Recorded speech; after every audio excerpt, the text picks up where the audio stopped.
Hi, this is Michael from Giotto Imaging Supplies. I'm coming to you with another customer request video. We're getting a lot of these now, which is great. It's very exciting that people are asking for these. Today, we're going to be covering the Inkjet Light Paper. Essentially, you are printing using an inkjet printer, and you are printing onto our special Inkjet Light Paper. What you're doing then is you're cutting it out. Now, the degree to which you cut it out is entirely up to you. As you can see, I've cut it out pretty well, but left a nice little border around it. There is going to be a bit of a film that where between your image and wherever you leave that cut mark, but it's almost invisible, and you'll see that pretty clearly in my original testing. This top one is literally the first one I've ever done. So I'm new to the process myself. You see this top one? That's the first I've ever done. It's very straightforward and very easy. What I did do is I did an extra 5-second press to seal it in. And what I did find is that it, just in the very, very, very slightest way, did fade the color just remotely. I challenge you, particularly through a camera, to see the difference between those two. If you can see the difference if you can see any difference in color through the camera, then you've got a better eye than I do. The second one I didn't extra press, right? The reason to press it a second time is sort of to really seal it into your fabric. But I mean, honestly, this feels pretty sealed in.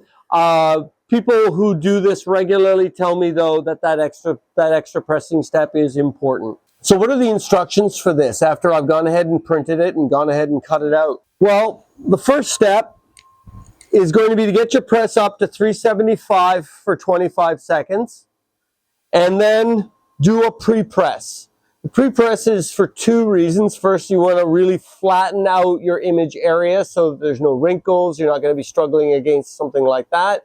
And you're also going to be eliminating any moisture that may potentially be inside the fabric. Fabric tends to absorb ambient moisture. And I live in the lower mainland of British Columbia, which means that moisture is something that we just deal with on the daily. The humidity here and the amount of rain that we get is legendary.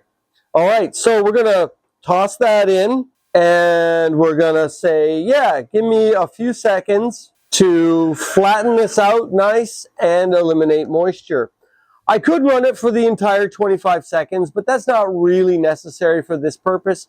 5, 10, 15 seconds at the most is really all you need. And you'll find for yourself, I think, most people find for themselves, based on the humidity of where they live, how much is actually necessary. Okay, so now I've got a nice flat surface to work from. I've gone ahead and tried to eliminate the moisture. Hopefully I've been successful. I've got my image that I've cut out. And now it's just a simple matter of placement. Now, rule of thumb is 3 fingers from the collar down should be where the top of your image is.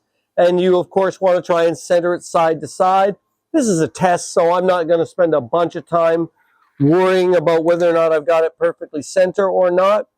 Cover it with a piece of parchment paper.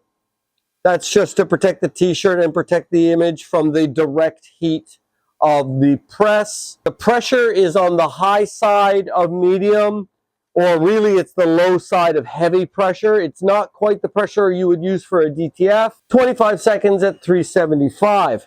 I believe I have instructions right here on exactly how much pressure. It's 40 to 60 PSI if your machine works on a PSI basis, right? On my X-Tool HP2 here, it is 3 bars of pressure, 3 of 4, so 3/4 of the maximum pressure that it's capable of. That's the high side of medium, or the medium side of high, your choice. So now it's simply a matter of pulling that out, and then while it's still hot, get underneath there and peel back. You'll notice I'm peeling straight back. Right? I am not lifting and peeling. I'm peeling straight back, although didn't have any issues whatsoever. And there you go. So I am a complete amateur. This is the third one I've ever done. You saw the other two. And so far I've got 3 what I would call perfect results. If we take a look really, really closely, I'm going to try and show you really, really closely, you might see a slight color variation between the color of the t-shirt and that image, that small portion there that I've got between the image and the t-shirt. There is a slight, very slight discoloration. It's just a hair darker. Now, from any kind of distance, no one will ever see it. Looking up close, even in a camera, I'll bet you're having trouble seeing it. And so that's really the advantage of using the Inkjet Light for light fabrics. There is also an Inkjet Dark, right? And of course, don't forget there's also the white toner process. So depending on the kind of printer and the kind of results you're hoping to get, those are some of the papers that we offer here at Giotto. And as you can see, holy smokes, are they easy to use. So, this is Michael with Giotto Imaging Supplies saying thank you so much for joining us. If you like this content, please like the video. If you really like it, subscribe, tell your friends, ask us questions. Gosh, we love questions. It gives us reasons, gives me reasons to get down here and do testing on things I've never tried before. If you can't tell, I love doing it. So, until next time, this isn't happy sublimating, this is happy t-shirt making. So, be well, take care, see you next time.